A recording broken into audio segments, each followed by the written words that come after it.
Muy buenas tardes a todas y a todos. A nombre de la magistrada presidenta del Tribunal Electoral del Poder Judicial de la Federación, la maestra Mónica Aralí Soto Fregoso, y de las magistraturas que conforman el Pleno de la Sala Superior y de las salas regionales, agradecemos su interés y presencia a quienes nos acompañan en este recinto, así como a quienes siguen la transmisión a través de nuestras plataformas institucionales.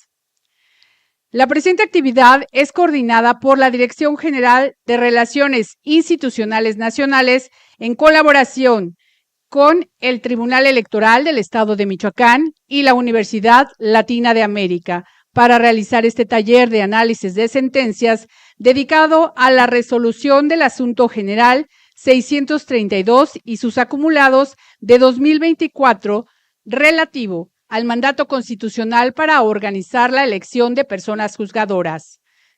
Debido al carácter formal de la actividad, les solicitamos a las y a los asistentes mantener sus celulares en modo de silencio. Gracias. A continuación, saludamos y agradecemos la presencia de quienes integran el Presidium. Está con nosotros Jesús Vivanco Rodríguez, rector de la Universidad Latina de América.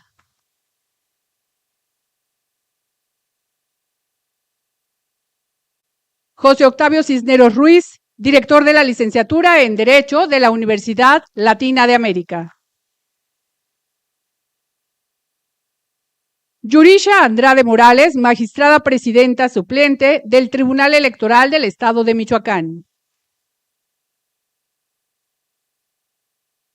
Ignacio Hurtado Gómez, consejero presidente del Instituto Electoral de Michoacán. Edgar Herrero Aguirre, director general de Relaciones Institucionales Nacionales del Tribunal Electoral del Poder Judicial de la Federación. Asimismo, agradecemos la presencia del Pleno del Tribunal Electoral del Estado de Michoacán, de la vocal ejecutiva de la Junta Distrital número 10 del Instituto Nacional Electoral de Morelia, a las autoridades electorales de la entidad, al alumnado y a la comunidad universitaria que nos acompaña. A continuación, escucharemos el mensaje de bienvenida de Jesús Vivanco Rodríguez, rector de la Universidad Latina de América. Sí, creo que sí, se escucha muy bien. Bienvenidos.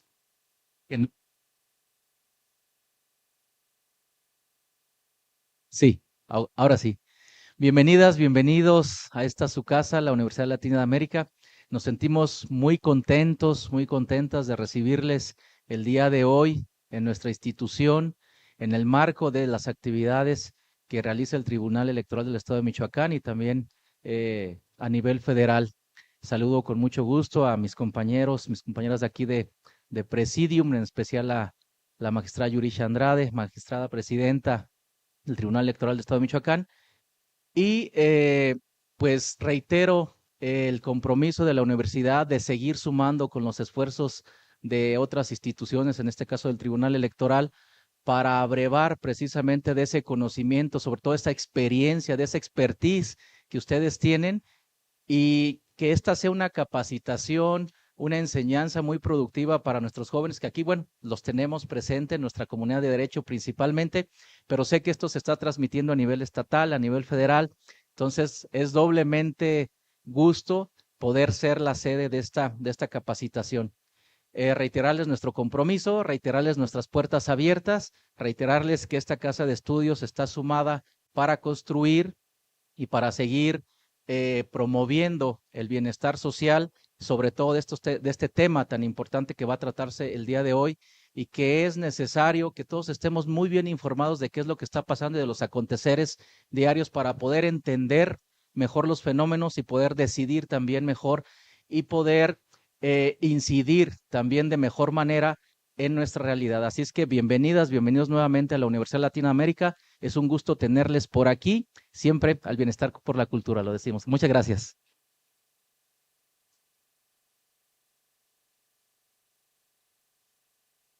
Gracias por sus palabras, señor rector. Ahora escucharemos el mensaje de bienvenida de José Octavio Cisneros Ruiz, director de la licenciatura en Derecho de la Universidad Latina de América. Muchas gracias a todas y a todos, muchas gracias por la presentación. A nombre de la Escuela de Derecho de la Universidad Latina de América, queremos agradecerle a todas y a todos su presencia, por asignar su tiempo personal, su tiempo de clases, y finalmente para poder coincidir en este espacio, su casa, en la UNLA, para hacer el análisis de una relevante sentencia. Le damos la bienvenida y agradecemos también al mismo tiempo al Tribunal Electoral del Estado de Michoacán, a través de sus representantes, al Tribunal Electoral del Poder Judicial de la Federación, al Instituto Electoral del Estado de Michoacán, a todas y a todos de verdad por generar este espacio de divulgación, de discusión, de diálogo sobre temas tan interesantes en el derecho en nuestra actualidad. Más allá de reunirnos, de hacer este estudio que llevaremos a cargo en esta tarde, y que además reconocemos y agradecemos también al maestro Raúl Zeus por acompañarnos, quien estará compartiéndonos el contexto de esta sentencia. Lo importante de todo es que cuando crucemos esta puerta en este auditorio, que nos replanteemos, reflexionemos sobre cómo aplicamos el derecho, sobre cómo podemos también, además, como estudiosos en esta disciplina, como ciudadanos, compartirle a más personas, porque estos temas que son muy novedosos para todas y para todos, además de estudiarse, deben de compartirse. Ya lo estamos haciendo a través de diferentes medios, en redes sociales también, pero queremos asignarles la tarea a todas y a todos que lo que aprendamos el día de hoy, lo interesante va a ser analizarlo, reflexionarlo, pero sobre todo el compartirlo, y es una responsabilidad que tenemos también desde la parte académica de hacerlo siempre. Bienvenidas y bienvenidos, esta es su casa en la UNLA y el bienestar por la cultura. Gracias.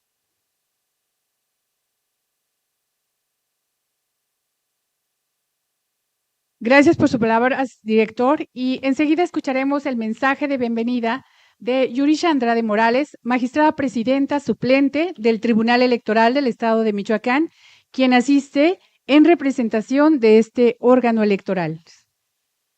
Muchas gracias. Muy buena tarde a todas, a todos los presentes. Para mí es un gran gusto encontrarme en esta casa de estudios, recordando ya algunos ayeres donde tuve la oportunidad de ser catedrática de esta importante universidad, la cual agradezco y celebro que continúen realizando este tipo de actividades siempre en pro de la capacitación, en pro de la democracia de nuestro estado de Michoacán, y sobre todo poniendo en alto la educación de todos nuestros jóvenes michoacanos, que será nuestro futuro. Quiero agradecer especialmente la anfitrionía de nuestro rector de la universidad, Jesús Vivanco. Muchísimas gracias por siempre tenernos presente como institución y también como académicos en esta casa de estudios, así como al licenciado José Octavio Cisneros, el director de la licenciatura en Derecho, Edgar Guerrero, quien ha hecho posible este evento, y qué decir de mi amigo Ignacio Hurtado, presidente del Instituto Electoral de Michoacán, que siempre también ha estado muy presente en este tipo de capacitaciones. También quiero saludar con gran afecto a mi amigo Amaury. Muchísimas gracias por recibirnos en esta casa de estudios, y mis compañeros Giselle, Eric, Adrián, bienvenidos, y quiero poner también decirles que son nuestros nuevos integrantes del Pleno del Tribunal Electoral del Estado, y me congratula bastante que se sumen a este tipo de eventos. Muchísimas gracias. Bueno, a todo el personal que nos acompaña del Tribunal Electoral, a los alumnos, las alumnas que se encuentran presentes de esta casa de estudios. En primer lugar, yo quisiera empezar con una frase de Eduardo Couture, que nos dice: una sentencia no solo resuelve un caso, construye jurisprudencia, modela la sociedad y define la justicia. Es un honor y un privilegio para mí encontrarme en este taller de análisis de sentencias, organizado con el propósito de enriquecer nuestro diálogo jurídico, fortalecer la excelencia en una impartición de justicia electoral y, sobre todo, fomentar un espacio de reflexión crítica con la comunidad académica y los operadores jurídicos. Este taller es también un espacio diseñado para reflexionar desde la crítica constructiva y el rigor académico sobre el papel transformador de la justicia electoral en nuestra democracia. Como bien señalaba Ronald Dworkin, filósofo de Derecho y catedrático de Derecho Constitucional, el derecho no es solo un conjunto de normas, sino un sistema de principios que debe aspirar a la integridad jurídica. Bajo esa premisa, hoy nos reunimos para examinar no solo el texto de una sentencia, sino su espíritu, su impacto en la sociedad y su contribución a la construcción de una justicia equitativa y transparente. A nombre del Tribunal Electoral del Estado de Michoacán y en el mío propio, quiero agradecer su presencia a quienes hoy nos acompañan, docentes, investigadores, estudiantes, colegas. Su compromiso con el estudio riguroso del derecho electoral es fundamental para consolidar una justicia transparente, inclusiva y a la altura de los desafíos democráticos en nuestros tiempos. En el Tribunal Electoral de Michoacán estamos convencidos, como lo sostuvo Luigi Ferraioli, de que la democracia se fortalece cuando las decisiones judiciales son claras, accesibles y respetuosas de los derechos fundamentales. Por ello, este taller busca ir más allá del análisis técnico. Queremos explorar cómo nuestras resoluciones pueden ser herramientas de inclusión sobre el diálogo entre el derecho y la igualdad. Este taller no solo busca analizar técnicamente las sentencias, sino también desentrañar su impacto social, su coherencia con los principios constitucionales y su papel en la protección de los derechos político-electorales de la ciudadanía. Cada fallo es una oportunidad para reforzar la certeza jurídica y la confianza en nuestras instituciones. Como académicos y juristas, tenemos la responsabilidad de cuestionar, proponer y perfeccionar. Por ello, tengo la firme convicción y la certeza de que las instituciones electorales cumplen con su objetivo imparcial y certero de la impartición de justicia en una sociedad plenamente democrática.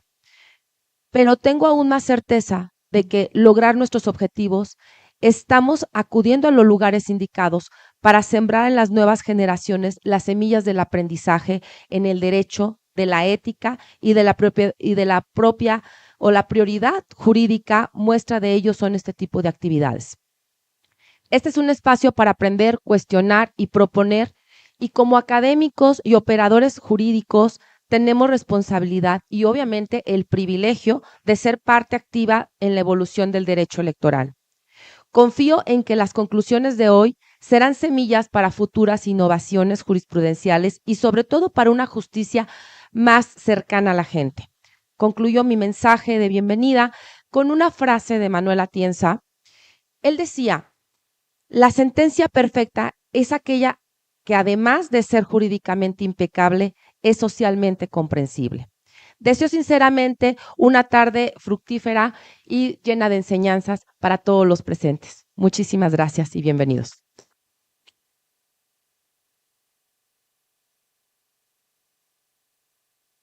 Gracias por sus palabras, magistrada. Y a continuación, escucharemos el mensaje de bienvenida de Ignacio Hurtado Gómez, consejero presidente del Instituto Electoral de Michoacán. Muchas gracias por la presentación. Muy buenas tardes a todas y a todos. A nombre de quienes integramos el Instituto Electoral de Michoacán, agradecemos la invitación a participar en esta actividad, en este evento. Por supuesto, saludar con mucho afecto y respeto a don Jesús Vivanco. Muchas gracias.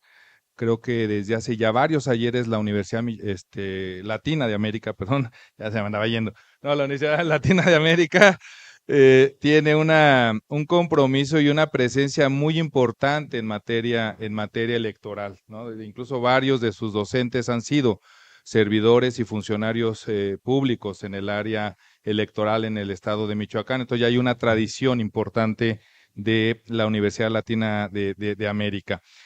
Por supuesto, también agradecer a José Octavio y saludarle con mucho afecto, con mucho respeto.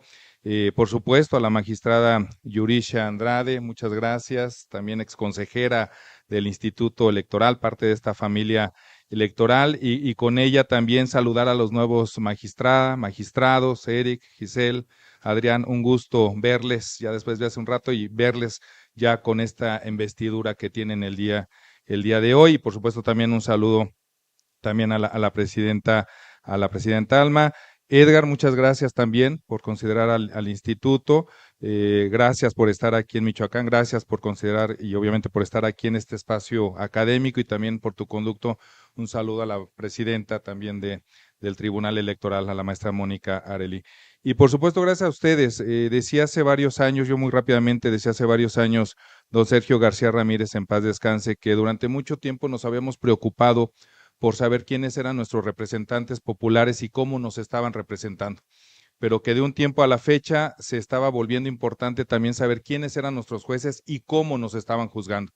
Pareciera que esas palabras dichas hace ya varios años, hoy en el contexto de una elección judicial, que incluso es motivo del pronunciamiento de la sala, de lo que se va a analizar el día de hoy, pues por supuesto creo que tiene una importancia y una trascendencia no menor.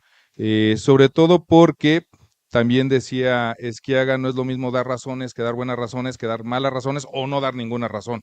Las sentencias se componen de razones y seguramente lo que hoy se va a analizar va a ser eso, cuáles son las razones que tienen o que tuvieron o que tuvo en este momento la sala superior para tomar la determinación que en su momento determinó en relación con la elección. Y esta parte creo que es muy importante para las jóvenes y jóvenes que nos acompañan, porque al final del día también se ha dicho, porque también a veces se habla mucho de la legitimidad democrática de los jueces, pues precisamente durante años se ha dicho eso, la legitimidad democrática, digo, más allá de que ahora la van a obtener a través de las urnas, pero la legitimidad democrática de un juez se da a partir precisamente de las razones que se exponen en sus sentencias, ¿sí? En su calidad argumentativa, en su congruencia dentro de la propia sentencia y precisamente que sean razones que vayan acordes a la defensa de los principios y de los valores democráticos. Entonces, no solamente es cumplir con el requisito de fundar y motivar una sentencia, sino de hacerlo precisamente con las mejores razones. Y después viene otro elemento, y con esto termino, que es precisamente que gracias a esas razones es que se puede hacer lo que se va a hacer en unos momentos más aquí, el control ciudadano sobre las razones de los jueces. Sí, ciertamente es una sentencia, se dicta, pero al final del día son resoluciones que pueden ser sujetas a la revisión, al escrutinio ciudadano, al escrutinio académico, precisamente a través de este tipo de ejercicios, y eso es lo que permite precisamente también que la ciudadanía tenga un control sobre su ciudadanía, o sobre sus jueces, pero al mismo tiempo también implica un acto de rendición de cuentas de los jueces hacia la ciudadanía a través de las razones que se dicen o que se dictan dentro de las propias sentencias. Entonces, de verdad agradezco, pero sobre todo celebro este ejercicio académico en esta universidad y pues no me restaría más que desearles mucho éxito en esta tarde del día de hoy. Muchísimas gracias.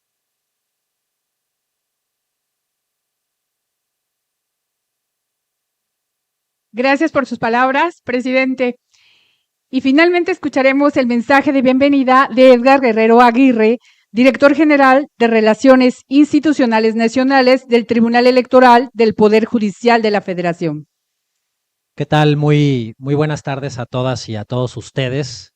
Primero que nada, agradecer la anfitrionía de la Universidad Latina de América que nos abre sus puertas para poder cumplir con este papel de divulgación de las tareas que realiza el Tribunal Electoral del Poder Judicial de la Federación. Agradecer a nombre de la magistrada presidenta Mónica Arely Soto Fregoso y de las magistraturas que integran tanto la Sala Superior como los plenos de las salas regionales, la recepción que estamos teniendo en Michoacán. Agradecer, por supuesto, a la magistrada presidenta del Tribunal Electoral del Estado de Michoacán, a Yuricha Andrade Morales, así como al presidente del Instituto Electoral de Michoacán, a Ignacio Hurtado Gómez, y a todas las magistraturas que están hoy presentes en este ejercicio. Es el primer estado de la República que visitamos, en el que ya lo estamos haciendo con un pleno completo del Tribunal Electoral local, y se siente un aire y un sabor distinto al tener completas las autoridades electorales que están impartiendo la justicia electoral y que están organizando los procesos electorales. Somos, lo decía bien el consejero presidente, una familia electoral. Es muy satisfactorio y muy identitario el decir que estamos aquí presentes todas las autoridades electorales del país y del Estado. Es una oportunidad única que se genera en ejercicios como este y del cual todas y todos los jóvenes estudiantes que nos hacen favor de estar aquí son afortunados en tenerla, porque son pocas las oportunidades en que eso sucede. Está aquí quien organiza las elecciones electorales locales, está aquí quien juzga las elecciones electorales locales, tenemos la representación del Instituto Nacional Electoral y por nuestra parte la del Tribunal Electoral del Poder Judicial de la Federación. Decirles la importancia de este ejercicio de la Dirección General de Relaciones Institucionales Nacionales, que es el área del Tribunal Electoral encargada del vínculo, no solo con los institutos electorales y los tribunales locales, sino también con la ciudadanía y con la población en general, desde la niñez, pasando por las y los adolescentes hasta los jóvenes, las universidades, las preparatorias, las escuelas, todos los espacios que nos permiten mostrar no solo la cara amable del tribunal, sino también decir aquello a lo que nos dedicamos y por qué somos importantes en la finalidad democrática del país. Los talleres de análisis de sentencias lo que buscan es llevar el mensaje del que es la materia prima de cualquier órgano jurisdiccional, que son sus sentencias, y tratar de llevarlas en un lenguaje ciudadano que permita dar el mensaje de con qué razones se está resolviendo una controversia y por qué es importante para la ciudadanía el sentido en el que se está resolviendo.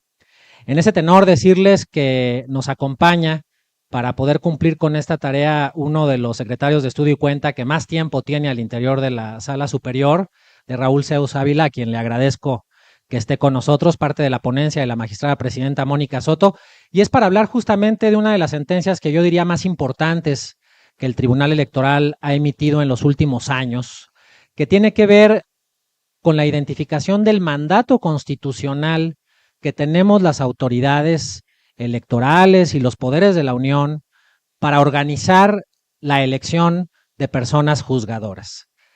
Hemos tenido la oportunidad de votar por nuestros candidatos a presidenta o presidente de la República, diputadas, diputados, senadoras, senadores, presidentes municipales, diputados locales, gobernadoras, gobernadores, pero nunca habíamos tenido la oportunidad de ir a las urnas para decidir quiénes son las personas que van a impartir justicia en las distintas ramas en que el derecho las comprende.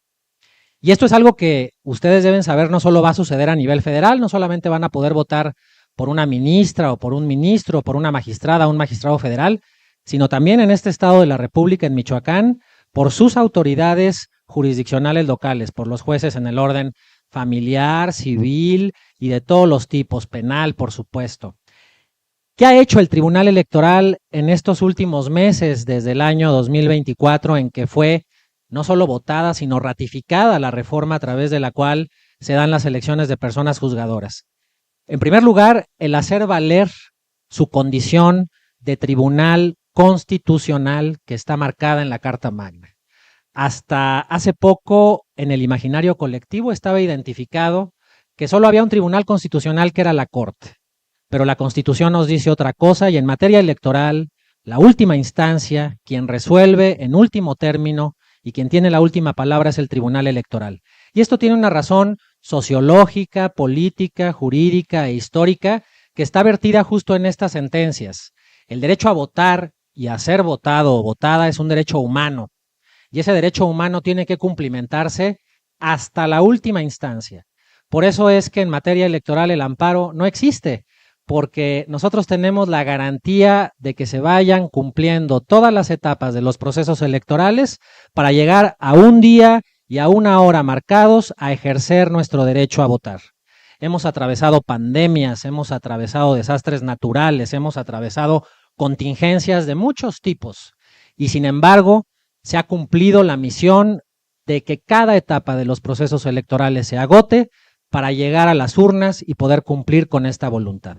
Esto es lo que la magistrada Soto Fregoso nos ha pedido que difundamos a través del contenido de sentencias como la que hoy se va a exponer, en la cual queda claro que las elecciones tienen que suceder, tienen que ejecutarse y tienen que cumplirse. Y eso es a lo que nos hemos dedicado en la resolución que se ha dado eventualmente en una materia como la electoral, en donde no todo está escrito, donde la legislación es constantemente cambiante y donde las decisiones que se van tomando van dando pie a que se vayan aclarando los hechos, a que se vayan generando jurisprudencias, tesis con el tiempo, y a que estén ustedes como estudiantes de la carrera de Derecho ávidos de saber que la materia electoral es dinámica, es una materia de sumo interés que requiere de enorme estudio y compromiso y en la cual ustedes seguramente tendrán un gran desarrollo. Espero que este ejercicio sea de provecho para todas y todos ustedes y nuevamente agradecer a todas las autoridades, tanto académicas como electorales del Estado de Michoacán, su anfitrionía y su recepción. Muchísimas gracias.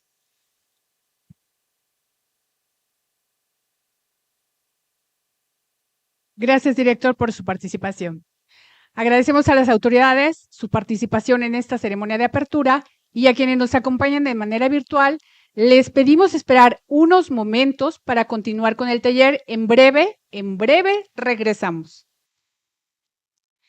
Y presencialmente a ustedes, les pedimos nos acompañen en una fotografía.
a todos por permanecer con nosotros. Continuamos con el desarrollo de nuestra actividad. Asimismo, les informamos a quienes nos siguen de manera virtual que sus preguntas serán atendidas posteriormente a nuestro ponente a través de su correo electrónico. Ahora, demos la bienvenida a nuestro ponente, Raúl Zeus Ávila Sánchez, secretario de Estudio y Cuenta, adscrito a la ponencia de la magistrada Mónica Aralí Soto Fregoso, presidenta del Tribunal Electoral del Poder Judicial de la Federación, de quien me permitiré leer una breve semblanza. Es licenciado en Derecho y especialista en Derecho Electoral por la Facultad de Derecho de la Universidad Nacional Autónoma de México, misma casa de estudios en que cursó la maestría en Derecho. Además, es máster en Protección de Derechos Fundamentales por la Universidad Complutense de Madrid. Ha impartido diversos cursos, talleres y conferencias relacionadas con la materia electoral. Desde 2001, labora en la Sala Superior del Tribunal Electoral del Poder Judicial de la Federación, en donde ha ocupado diversos cargos. Actualmente secretario de Estudio y Cuenta, adscrito a la ponencia de la magistrada presidenta Mónica Aralí Soto Fregoso. Adelante, secretario. Tiene usted el uso de la voz para presentar el análisis de la sentencia sub AG 632-2024 y sus acumulados.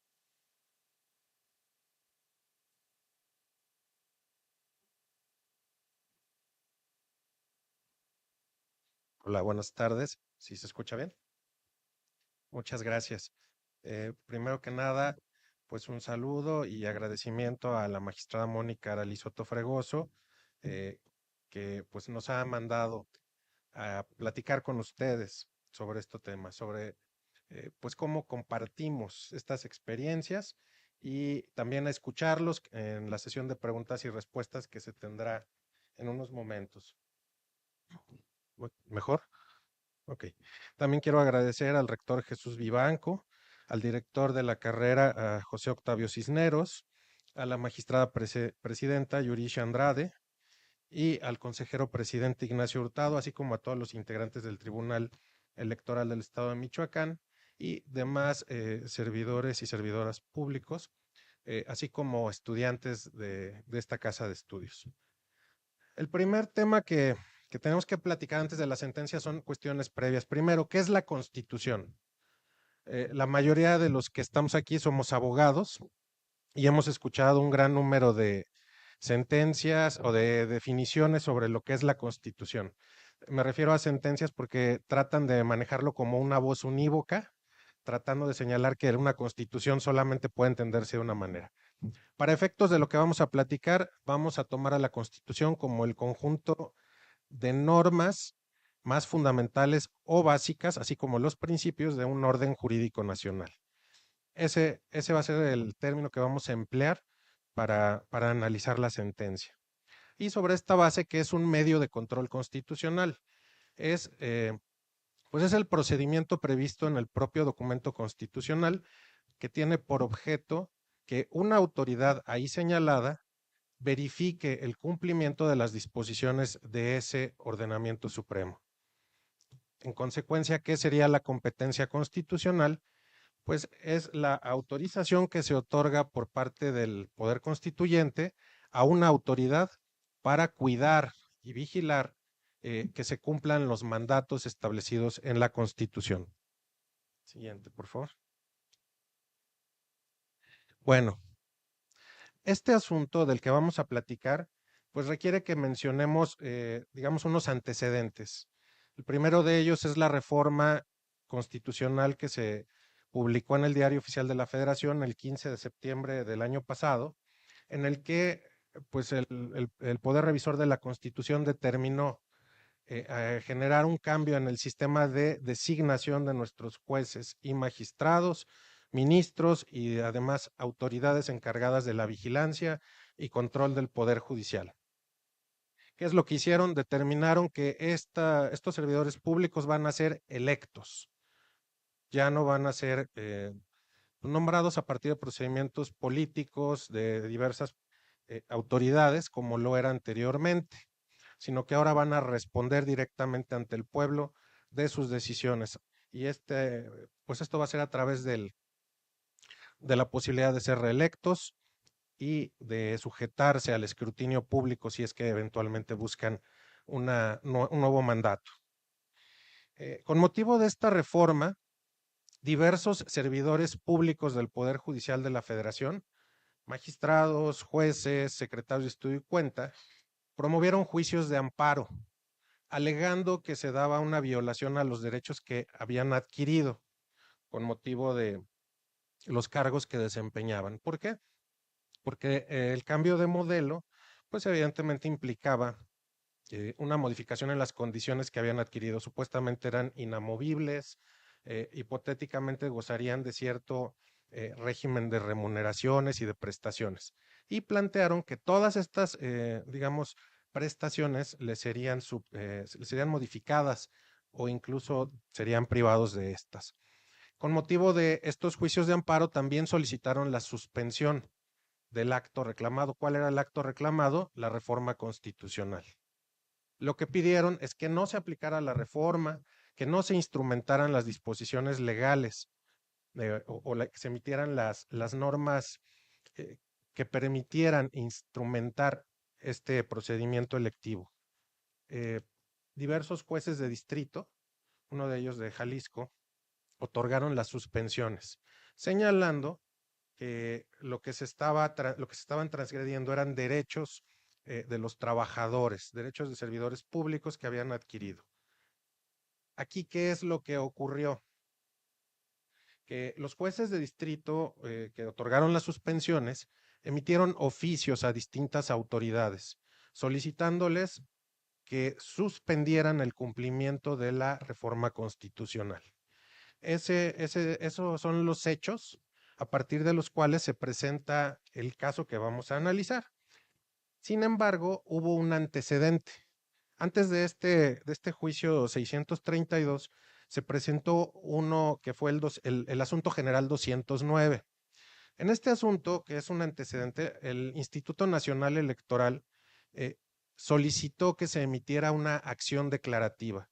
Una acción declarativa consiste en solicitarle a un órgano jurisdiccional que defina una situación jurídica que requiere de un pronunciamiento que defina y dé certeza sobre lo que debe de ocurrir.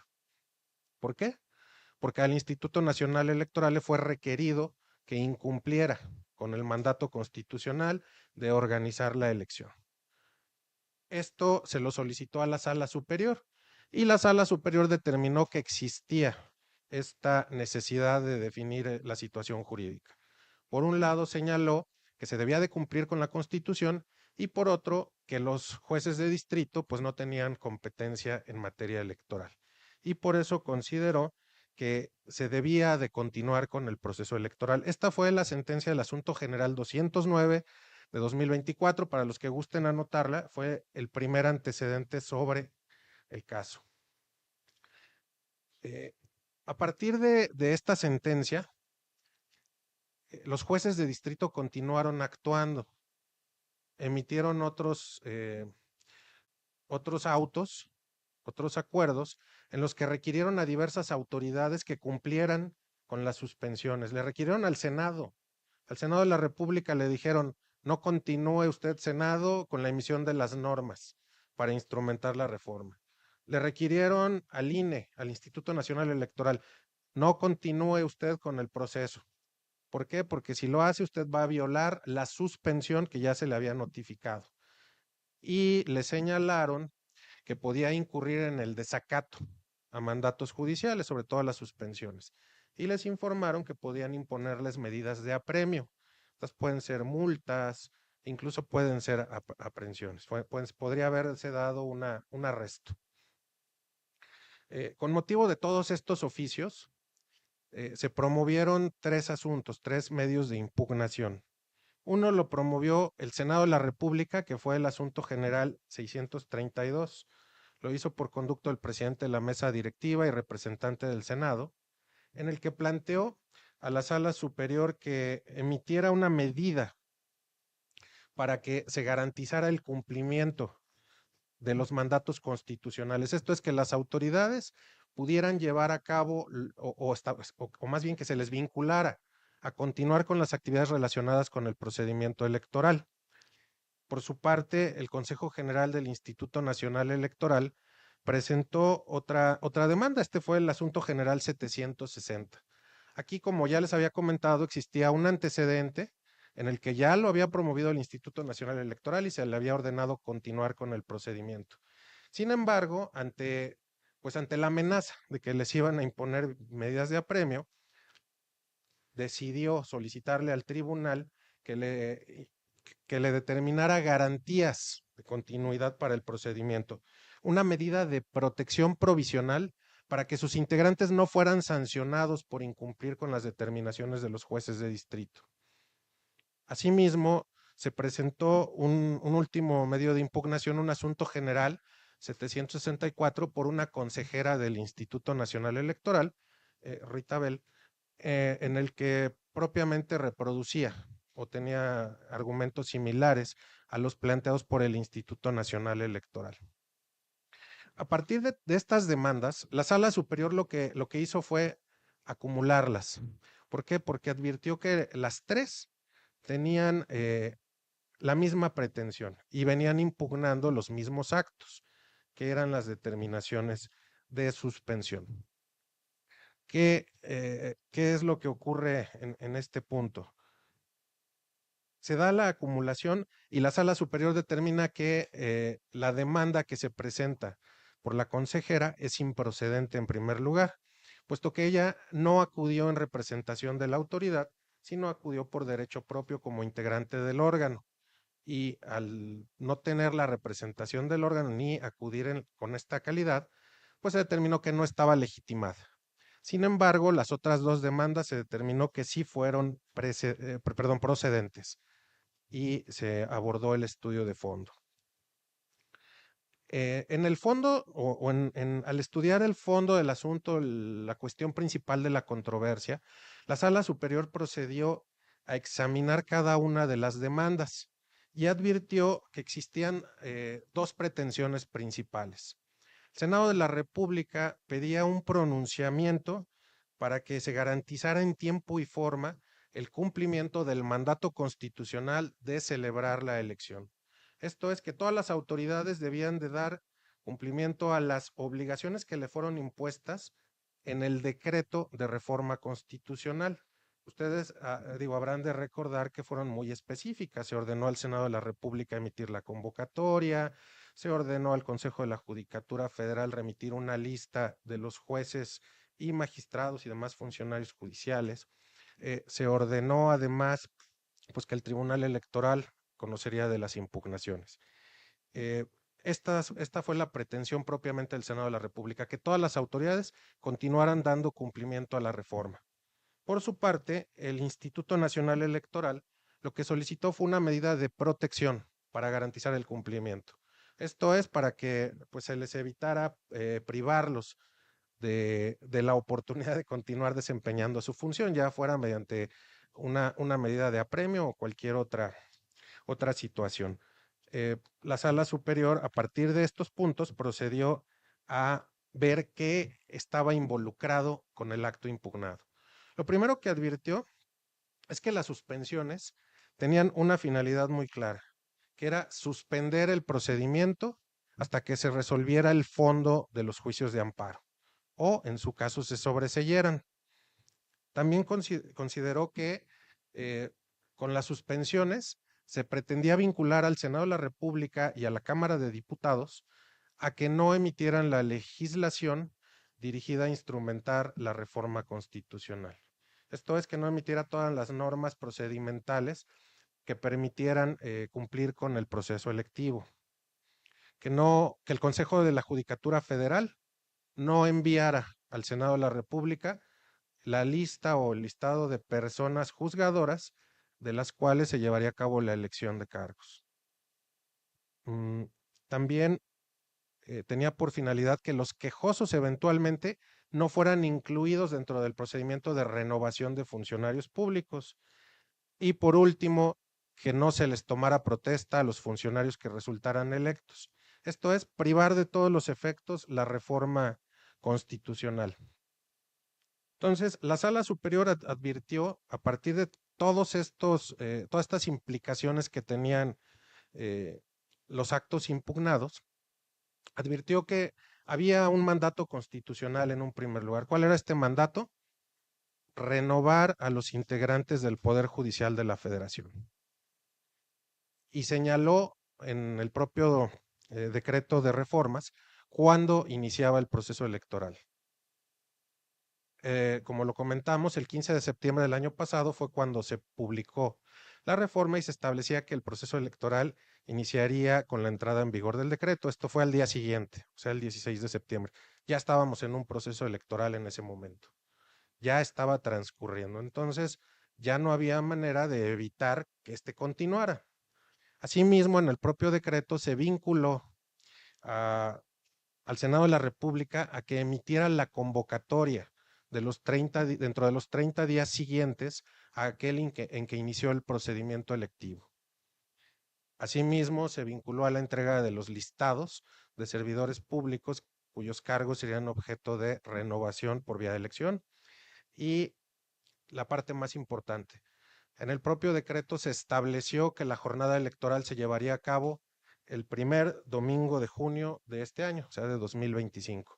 Esto es que existía una obligación para todas las autoridades de cumplir con las tareas encomendadas, esto es al Instituto Nacional Electoral, para establecer las demarcaciones en las que se llevarían a cabo la renovación de los servidores públicos, para los poderes de la Unión de presentar las postulaciones de las candidaturas a los distintos cargos. Esto es también que los servidores públicos que ejercían el cargo presentaran ante el Senado de la República su manifestación de si querían someterse a un procedimiento electoral o participar en la elección o no, y para el Tribunal Electoral de resolver todas las impugnaciones dentro del tiempo previsto para el procedimiento electivo. Esto quiere decir que no podía detenerse. A partir de todos estos aspectos que se establecieron en el decreto de reforma constitucional, la Sala Superior llegó a dos conclusiones. La primera, que ninguna autoridad que fuera competente para emitir uno de los actos del procedimiento electoral podía suspender o detener sus actividades para la consecución del mismo. Todos ellos están obligados a hacerlo en los términos y dentro de los plazos previstos para llevarlo a cabo, porque de otra manera entorpecerían el procedimiento electivo. El segundo, lo que estableció fue que existía un mandato constitucional para determinar que hay una garantía de continuidad de los procedimientos electorales. Esto quiere decir que el Senado, el Instituto Nacional Electoral, los poderes de la Unión y todas las autoridades competentes debían de continuar con el procedimiento electivo, aunque existiera otro tipo de determinaciones que buscaran entorpecer o detener estas actividades. Esto lo sostuvo fundamentalmente a partir de las consideraciones que ahora vamos a comentar. Primero, la Sala Superior procedió a analizar las disposiciones constitucionales relacionadas con la elección de personas juzgadoras. Y lo que advirtió fue que la única manera de impugnar, o las únicas vías para impugnar la celebración de este procedimiento, son los medios de impugnación en materia electoral. No hay otros. Eso fue lo primero que advirtió. Lo segundo, que la autoridad competente es el Tribunal Electoral, salvo aquellos cargos en los que se le otorgó competencia a la Suprema Corte de Justicia de la Nación. ¿Cuáles fueron estos? Fueron precisamente la de magistraturas electorales. Y esto fue con la finalidad de que el Tribunal Electoral no juzgara las elecciones de sus próximos integrantes. Únicamente respecto de estos servidores públicos se le dio competencia a la Corte. La Sala Superior también advirtió que tenía el sistema de medios tenía la finalidad o tiene la finalidad de proteger los derechos político-electorales de los ciudadanos. Y uno de ellos muy particular que fue el que se otorgó a partir de esa reforma, es el poderse postular como ciudadano, poder solicitar su registro ante la autoridad competente y poder participar en un procedimiento democrático para poder alcanzar un cargo público de juzgador en la materia o de persona juzgadora. Esto es algo que pues en ninguna otra parte se había visto. Entonces, no solamente es el de votar y ser votados, también es el de poderse postular de manera individual para poder alcanzar esta nominación. Y era un derecho o es un derecho que actualmente se tiene y que se debe de respetar y proteger por parte de las personas facultadas y de los poderes y de las autoridades competentes. Bueno, además la Sala Superior advirtió que hubo otra reforma constitucional, que fue el 31 de octubre de 2024 cuando se publicó en el Diario Oficial de la Federación y que se refiere a pues, la llamada inimpugnabilidad de las reformas constitucionales. Si bien fue posterior, lo que advirtió es que la finalidad del Poder Revisor de la Constitución fue que se acaten las determinaciones que se establecen en el documento constitucional y que se respeten los derechos que se otorgan a los ciudadanos. Esta inimpugnabilidad se dirigió fundamentalmente a señalar que las acciones de inconstitucionalidad y las controversias constitucionales no proceden en contra de reformas a la Constitución. Y por último, la Sala Superior también advirtió que en ningún caso las sentencias que se emitan en los juicios de amparo pueden tener efectos generales. Además, también consideró que la suspensión como institución jurídica del juicio de amparo no procede dentro de los procesos electorales, señalando que, pues bueno, tenemos disposiciones muy expresas sobre esta materia en el artículo 99 constitucional. Bueno. Después la Sala Superior emitió otras consideraciones que se considerarían obiter dicta. ¿Por qué obiter dicta? Porque pues no son consideraciones principales, pero sí que apoyan el sentido del fallo. La primera de ellas es que en una acción de inconstitucionalidad, la 164 de 2024, se cuestionó la reforma constitucional y se solicitó la suspensión. Y ahí el ministro instructor determinó que no procedía la suspensión en la materia. Entonces, pues la Sala Superior va, citando esta determinación, pues trata de respaldar además la decisión que está adoptando. Otra de las razones que considero es que para poder hacer viables los derechos de los ciudadanos que se concedieron en esa reforma, pues resultaba necesario que se impidiera que cualquier autoridad buscara entorpecer, detener, retardar, retrasar el procedimiento electivo. Más aún cuando esas autoridades carecían de alguna competencia constitucional, por no señalárseles así, ni tampoco permitirles actuar dentro de la materia electoral conforme a la normativa constitucional. Después, la Sala Superior advirtió que era la única autoridad que tiene la calidad de garante del procedimiento electoral y como tal, pues es la encargada de vigilar el cumplimiento de las disposiciones constitucionales a los que se sujetó el procedimiento de elección de personas juzgadoras. Y esto lo hizo a partir de la interpretación y no interpretación, también de la lectura expresa del artículo 41 y 99 de la Constitución Política de los Estados Unidos Mexicanos.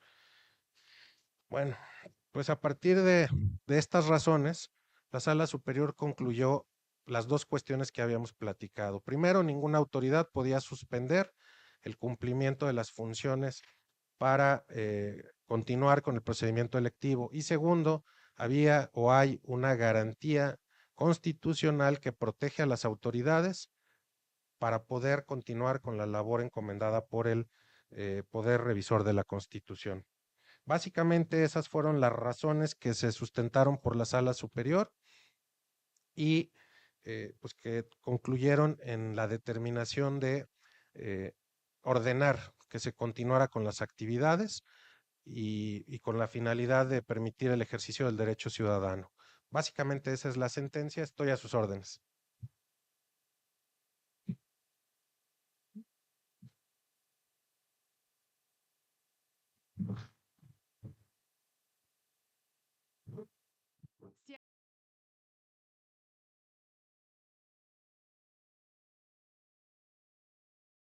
Les pedimos que nos digan su nombre y luego la pregunta, por favor.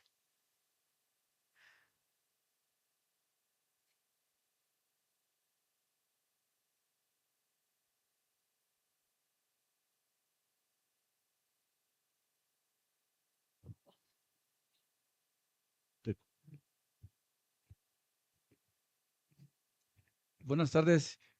Mi nombre es Enrique Guzmán y soy secretario, instructor y proyectista del Tribunal Electoral de aquí del Estado, a cargo de la ponencia de la magistrada Giselle Navarro. Gracias, maestro, por el análisis de la sentencia. Yo cuando escuché la sesión de Sala Superior, la verdad es que me quedaron muchas dudas y como que algo de incertidumbre jurídica. ¿Por qué? Porque incluso hasta exhortaron a la Corte para que eh, pues estuviera al pendiente de la resolución y de los efectos que ahí se pronunciaron. Pero lo que más me preocupa a mí con esta sentencia es que hay una cuestión de materia de pronunciamiento en la suspensión, de la suspensión del amparo, y que de alguna u de otra manera se dejó o se deja sin efectos la suspensión, pero en el aspecto de la violación que se cree de los derechos humanos que los juzgadores quien presentaron las demandas de amparo y a su vez las suspensiones, ellos consideran que se le está vulnerando. Y sabemos el aspecto, o sea, me queda muy claro y eso sí, pues la verdad que lo aplaudo, la cuestión de la determinación en cuestión democrática y de cuestión electoral, creo que efectivamente está muy bien, pero la cuestión de la suspensión, esa partecita de la suspensión, de la vulneración a los derechos ya adquiridos de las personas juzgadoras que están en funciones, creo que esa parte sí me queda, a mí me dejó con ese sabor de boca que diría yo, bueno, ¿y por qué no esa parte la siguen estudiando los jueces o las autoridades de amparo? Creo que esa partecita sí, si me pudiera un poquito ampliar ese tema, maestro. Muchas gracias. ¿Alguna otra pregunta para hacer un bloque de 3? De 2.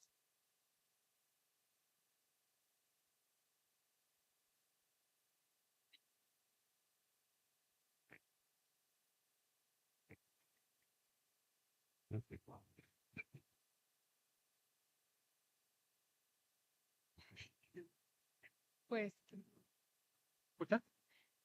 no. Sí, ¿qué?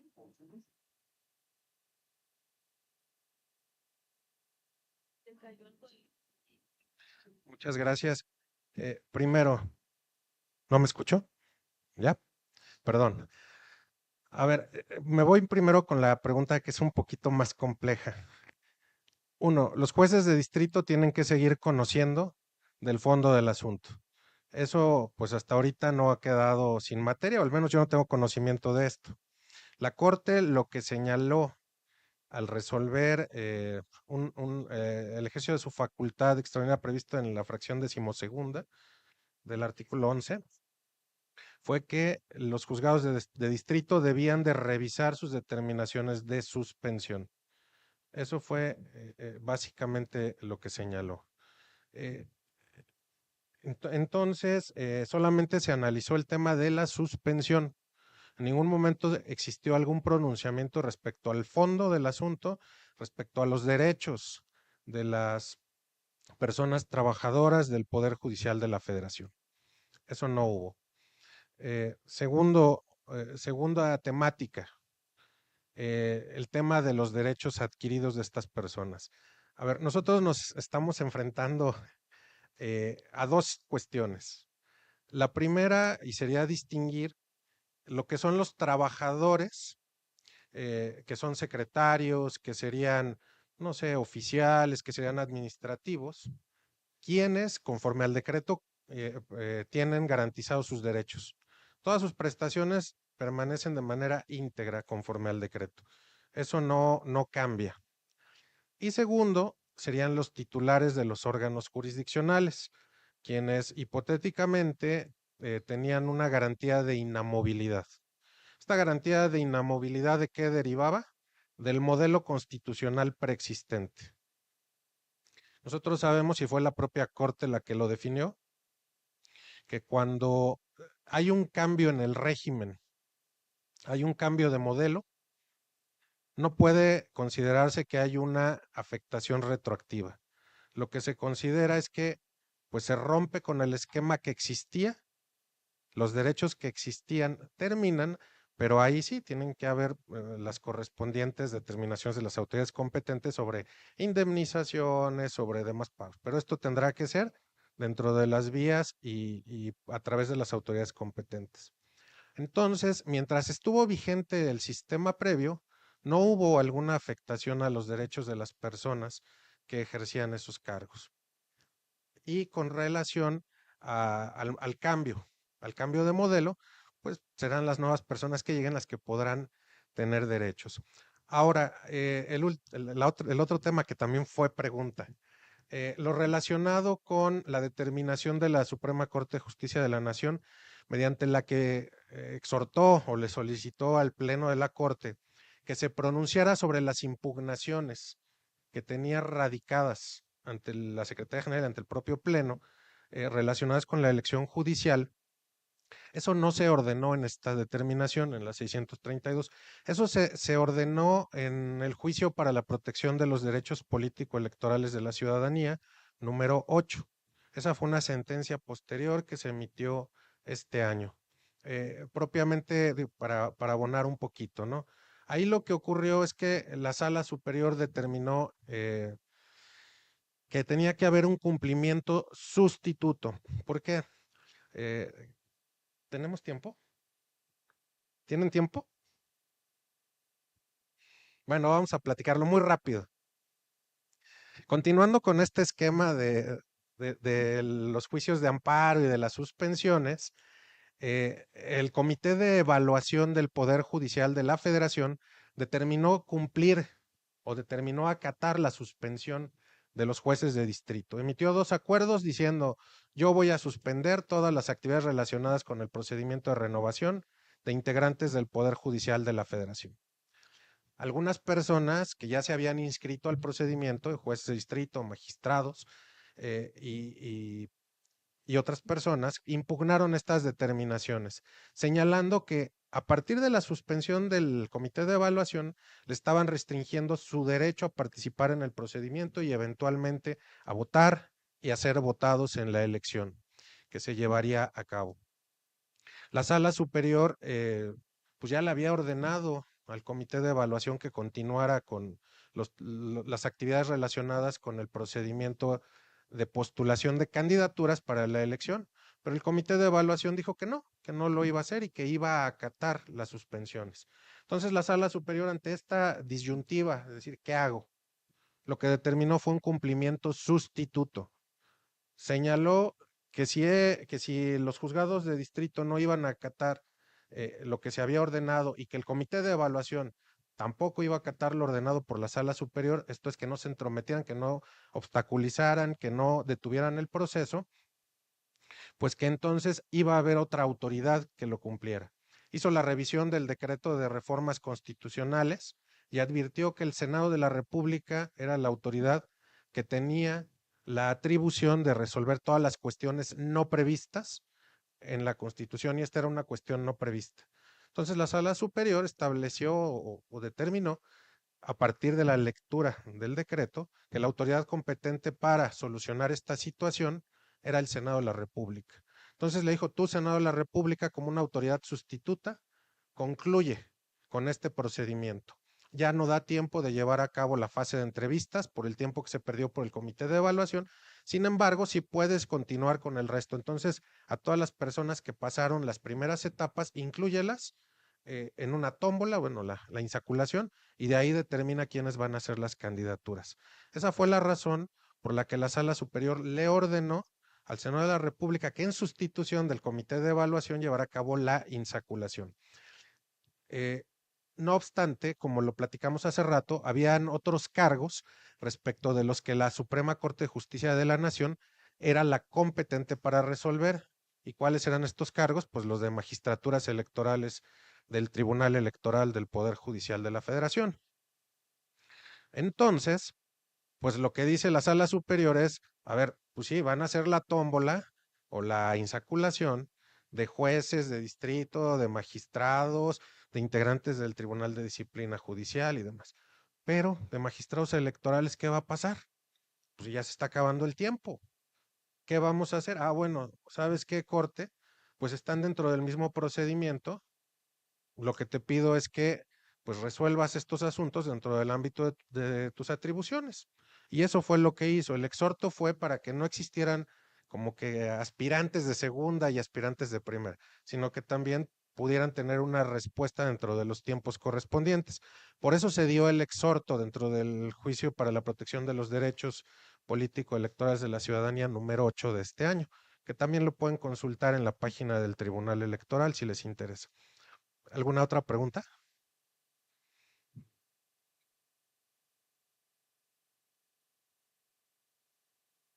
Si no hay alguna otra pregunta, agradecemos a todas y a todos su participación. Las preguntas que quedaron pendientes para las personas que nos están viendo y escuchando de manera remota las pueden hacer llegar al correo electrónico de nuestro ponente y él las va a resolver con mucho gusto. A continuación, cederé el uso de la palabra a José Héctor Tapia Martínez, secretario de apoyo adscrito a la Secretaría Administrativa del Tribunal Electoral del Poder Judicial de la Federación, quien realizará la presentación del Museo Interactivo de la Constitución del Tribunal Electoral del Poder Judicial de la Federación. Adelante.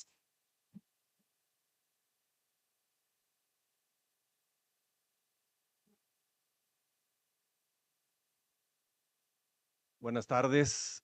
Muchas gracias a todas y todos por estar aquí. Muchas gracias a nuestros anfitriones y a las autoridades que nos acompañan. Yo hoy les vengo a hablar del Museo Interactivo de la Constitución, que es el museo que tiene el Tribunal Electoral. Yo creo que muchos de ustedes, si no es que todos, no sabían que teníamos este espacio en el tribunal. Y para nosotros es muy importante el compartir la información que tenemos dentro de este museo y sobre todo que la utilicen y vayan y nos visiten. El origen del museo se da en 2017, cuando magistradas y magistrados deciden que para conmemorar los 100 años de nuestra Carta Magna se tenía que abrir un espacio que realmente nos pusiera y nos contextualizara en la historia de lo que significa este documento tan importante y relevante. En 2017, pues se abre el museo y empieza a dar servicio y a recibir a sus visitantes. Y en 2024, gracias a la visión de nuestra magistrada presidenta, Mónica Aralí Soto, se hace una intervención con una visión violeta, ¿no? Esta intervención, si me pueden ayudar con la siguiente diapositiva, por favor, está basada en visibilizar a las mujeres que nos han ayudado a que el país sea el país que conocemos ahora, ¿no? En una forma un poco, digamos, pues onírica, soñadora.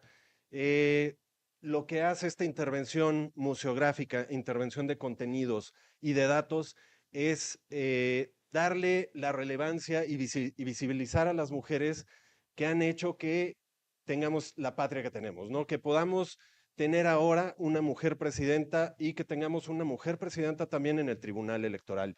Y esta visión violeta tiene que ver un poco con, digamos que en la cuestión de teoría del color, de romper estigmas y estereotipos, porque estamos acostumbrados a que el rosa es de las niñas y el azul es de los niños. ¿Y qué pasa cuando mezclamos estos colores? Pues nos da el violeta. ¿Y qué significa esta visión violeta? No hay diferenciaciones de género.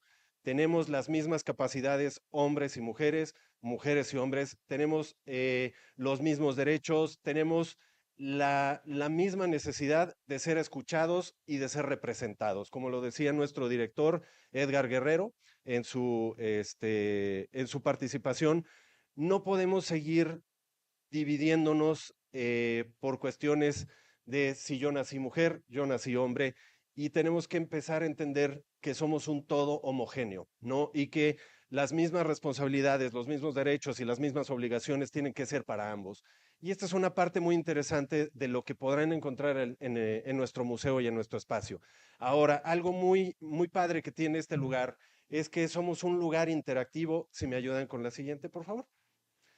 Somos un espacio interactivo. ¿Qué significa la interactividad? La interactividad no solamente significa que tenemos muchos dispositivos tecnológicos que son dinámicos, donde tú puedes llegar y le picas y aprendes y juegas y te diviertes mientras estás generando saberes, sino que también sabemos que como museo no lo sabemos todo.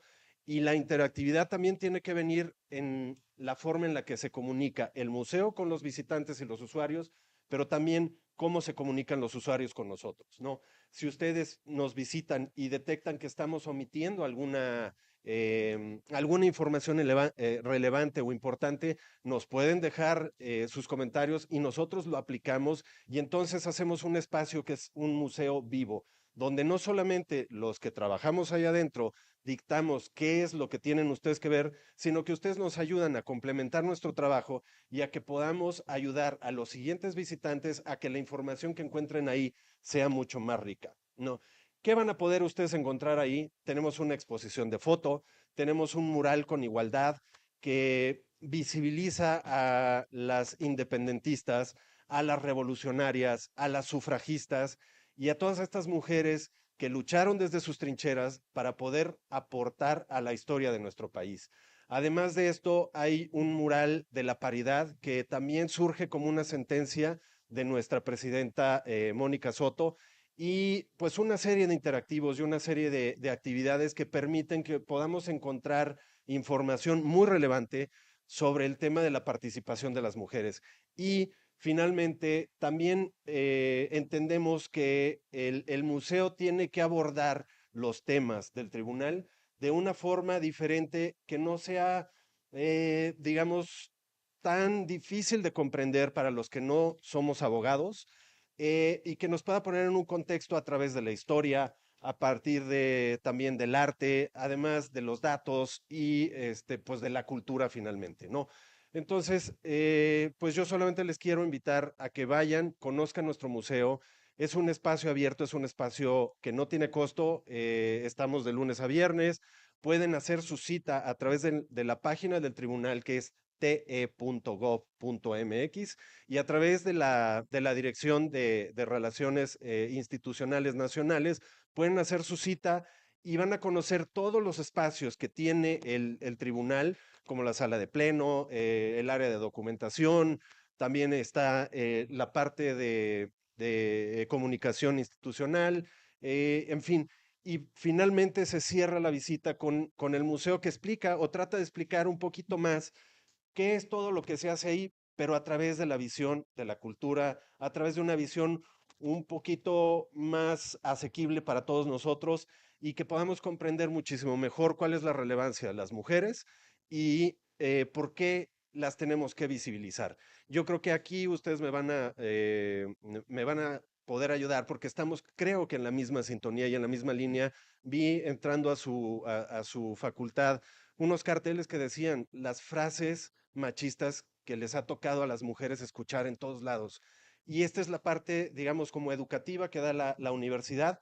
Nosotros tratamos de romper también estos paradigmas, estos estigmas que el patriarcado pues, nos ha traído o nos ha inculcado desde hace mucho tiempo, pero a partir de la visibilización de todo lo que han hecho estas grandes mujeres. Entonces, el tema de la igualdad creo que es un tema que tiene que ver mucho con lo que entendamos, con lo que comprendamos y con lo que estudiemos, para que podamos ser finalmente empáticos en un mundo que ahorita está cambiando y que en temas de igualdad, en temas de lo que nos atañe a nosotros de derechos político-electorales, nos faltan muchísimos pasos por andar y estamos en un trecho que todas estas mujeres que están representadas en el museo y que tienen que ser conocidas, nos han ayudado a ir desarrollando y es fundamental que podamos saber de ellas.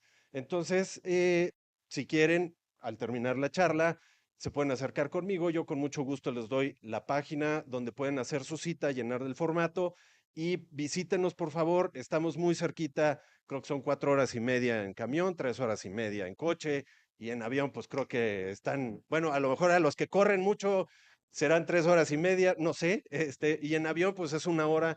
Estamos muy cerca de ustedes, por favor, visítenos. Ayúdenos a que se conozca este espacio, ayúdenos también a complementarlo desde lo que ustedes conocen y desde lo que ustedes saben y démosle vida al MIC.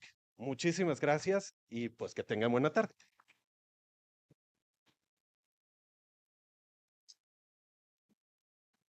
Muchas gracias, secretario. Por ahí vamos a visitarlos.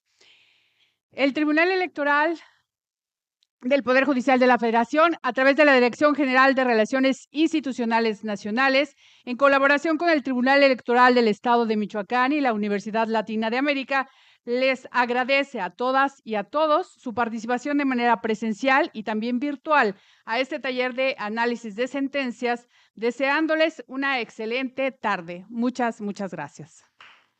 Y